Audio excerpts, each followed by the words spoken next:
Bana, kama uliamini kwamba kilichofanywa na Dar es Salaam Young Africans siku ya jana kuweza kumsainisha mchezaji ambaye alikuwa ameshatambulishwa, lakini pia ishajulikana ni mchezaji wa Simba, basi utakuwa umepotoka kama unaamini kwamba hilo lilikuwa ni tukio la kwanza kwa Yanga kufanya umafia mbele ya Simba. Sasa nataka nikurudishe nyuma kabla sijakupeleka kwenye ripoti nzima hii, nikurudishe nyuma kidogo kwa yale yote ambayo Yanga wameyafanya mbele ya Simba, ambayo Simba kila siku wanazidi kujutia. Sasa nakurudisha miaka ya nyuma, kipindi cha kina Emmanuel Okwi, ambapo Okwi alikuwa anacheza Simba, lakini Yanga wakaweza kumsainisha kipindi ambacho Okwi yupo kwa mafanikio makubwa sana. Akachukuliwa na Yanga, akaenda kucheza Yanga, japo baadaye alirudi tena kwenye klabu ya Simba. Lakini zilikuwa ni taarifa ambazo ziliwashtua sana pia mashabiki wa Simba, kama ambavyo zimewashtua jana kwa Selemani Mwalimu Gomez. Lakini kabla ya hilo tukio la Emmanuel Okwi, ni kurudishe nyuma zaidi, ambapo kulikuwa na mchezaji ambaye alikuwa anaitwa Waso. Huyu alikuwa ni mchezaji wa kigeni ambaye alikuwa amewika sana na klabu ya Simba, lakini Yanga bado wakamchukua. Lakini pia haikutosha, Yanga wakaweza kumsainisha mkataba na akaweza kuitumikia Yanga kwa mafanikio makubwa. Haya ni matukio ambayo bado yanaendelea kukaa mioyoni mwa mashabiki wa Simba, kuona ni jinsi gani ambavyo timu yao ni rahisi sana kufanyiwa umafia na klabu ya Yanga, na viongozi wakabaki kung'aa macho tu, kwa lugha rahisi unaweza ukasema hivyo. Sasa pia baada ya haya matukio mawili, tukirudi recently hapa miaka ya karibuni, Yanga wamefanya matukio zaidi ya matatu kuchukua wachezaji ambao ni muhimu mbele ya Simba kabla ya tukio la jana la Gomez. Kwanza walianza na tukio la Mkude, kama unakumbuka. Jonas Mkude alikuwa ni mchezaji wa Simba ambaye ametengenezwa na Simba wao wenyewe, wamemkuza mtoto wao, amekuwa amecheza Simba kwa mafanikio makubwa sana.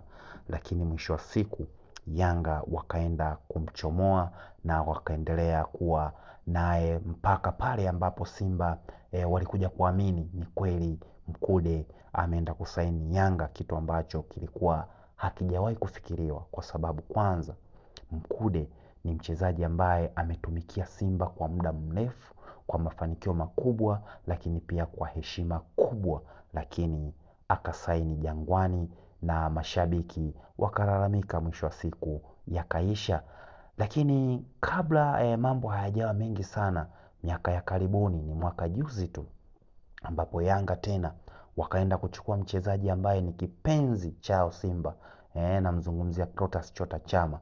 Wakamchukua, wakamsainisha mkataba juu juu Simba bila kuamini, akachukuliwa Chama akacheza Yanga mwaka mzima. Mashabiki waliumia, walilalamika, lakini mwisho wa siku viongozi wakawapoza kwa kusema Chama amezeka na ndo maana wameachana naye. Lakini kiuhalisia Chama alikuwa ana mchango mkubwa sana kwenye klabu ya Simba katika kipindi hicho ambacho Yanga waliweza kumchukua, na ndipo ambapo Simba pia iliweza kuteteleka sana sana sana baada ya kumkosa X Factor ambaye ni Chama, ambaye alikuwa na drive team. Na Yanga waliyafanya hayo wakijua kabisa nafasi ya Chama kucheza kwenye klabu yao haipo, lakini walifanya hivyo ili kuweza kuwanyong'onyeza wapinzani wao, kama ambavyo Alex Ferguson alishawahi kusema, ukitaka kufanikiwa mnyong'onyeze adui yako. Sasa Yanga ndicho ambacho wanakifanya, na Chama alipoenda Yanga hakupata nafasi kubwa ya kucheza kutokana na kwamba alikutana na Aziz Ki ambaye alikuwa ndo nambari 10 tegemewa ya klabu hiyo. So Chama aliweza kuwa mchezaji wa pili baada ya Aziz Ki. Hilo lilienda, na ili uweze kujua kwamba timu ya Simba bado ilikuwa inamhitaji Chama, na Chama alikuwa na nafasi kubwa sana kwenye klabu yao mpaka pale ambapo aliamua kurejea msimu jana kwenda kwenye klabu ya Simba, na wote mmeona ambacho ameendelea kukifanya Chama kwenye klabu hiyo, na jina lake limerudi kuimbwa upya tena, hususan pale ambapo aliwafunga Yanga bao la kideo kwenye mechi ambayo ilichezwa Zanzibar. Sasa hayo ni matukio ambayo yanakuonyesha ni jinsi gani ambavyo Simba wamekuwa na ombwe kubwa sana, ambalo taarifa zao zinafika kwa klabu ya Yanga, na Yanga ni rahisi sana kuwafanyia umafia.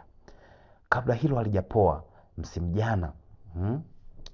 jana Yanga wamefanya umafia mwingine mkubwa sana kwenda kumchukua captain wa timu hiyo ambaye alikuwa pia ni tegemeo nambari 3, tegemeo sana kwenye klabu ya Simba. Hapa namzungumzia Mohamed Hussein Zimbwe Junior. Yanga wakamsainisha mkataba. Ilikuwa kama tetesi, ilikuwa kama story, lakini ukawa ndo ukweli. Mohamed Hussein Zimbwe Junior, kijana huyu ambaye amefanya makubwa sana kwenye klabu ya Simba, ameletea mafanikio makubwa sana, lakini akaenda kuangukia mitaa ya Jangwani.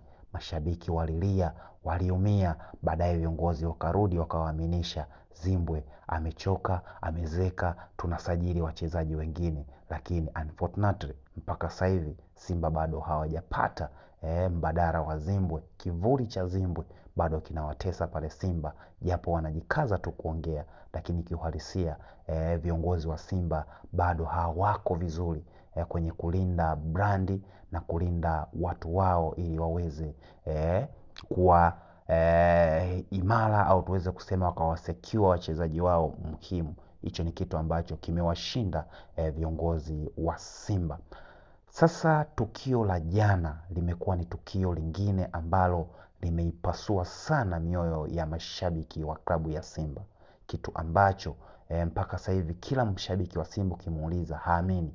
Kwanza ni tukio ambalo limetokea pale ambapo viongozi wa Simba walimtambulisha mchezaji mbele za mashabiki wa Simba wote wakiwa uwanjani full house, kwamba huyo ni mchezaji wao, na yeye alikiri, wakamkiririsha pale, alikiri. Sasa kilichokuja kutokea, na wakasema anasafiri, yupo hewani, anarejea, na kweli alifikia kwenye kambi yao, akafanya mazoezi nao, akala chakula nao, lakini mwisho wa siku kumbe viongozi hawajalipa hela.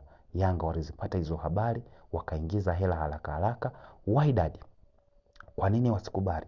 Wakamruhusu mchezaji aende akacheze Yanga, na mchezaji usiku wa manane, saa 8 za usiku, saa 7, saa 6 za usiku akasafirishwa kutoka Zanzibar kurudi Dar es Salaam kusaini mkataba na picha za matangazo. Baadaye akasainiwa, akatangazwa, na akarejea Zanzibar kuendelea kujiandaa kwa mechi ambayo itachezwa leo ya dabi ya Kariakoo, akiwa naye ni mojawapo ya mchezaji ambaye anaweza kahusika kwenye mchezo wa leo. So hizo ni figisu ambazo zinaweza kufanywa na viongozi ambao wamejizatiti kuwa wana michezo, na zinafanywa na Engineer Hersi, ambayo wote tunajua ni jinsi gani ambavyo amekuwa ni mtu makini sana kwenye kila anachokifanya, na ndio maana pia Afrika wamemwamini, wakampa uwenyekiti wa AFCA, African Football Association. Wote tunajua yeye ndo mwenyekiti wa vilabu vyote Afrika. Sasa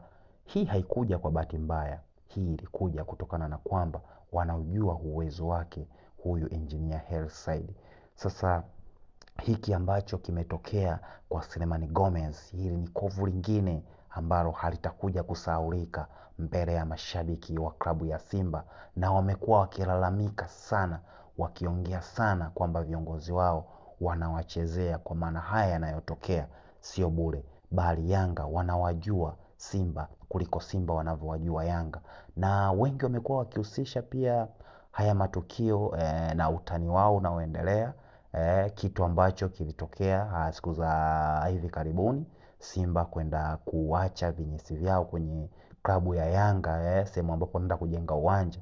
So wao wanaamini ni laana ambayo inawatafuna, na Yanga ndio ambao wanatumia hicho kuwaumiza. Wengine wameanza kwenda sehemu hiyo kutoa vitu vyao kama sehemu ya utani, lakini kiuhalisia Yanga kwenye figisu za mpira wamewaweza Simba. Ndani ya miaka 10 hii ambayo Simba wanajisifia wamefanya makubwa, lakini Yanga wamewachokonoa pakubwa sana kitu ambacho mpaka sasa hivi mashabiki na viongozi wa Simba bado hawajashtuka, lakini Yanga wao wanacheza na hisia zao.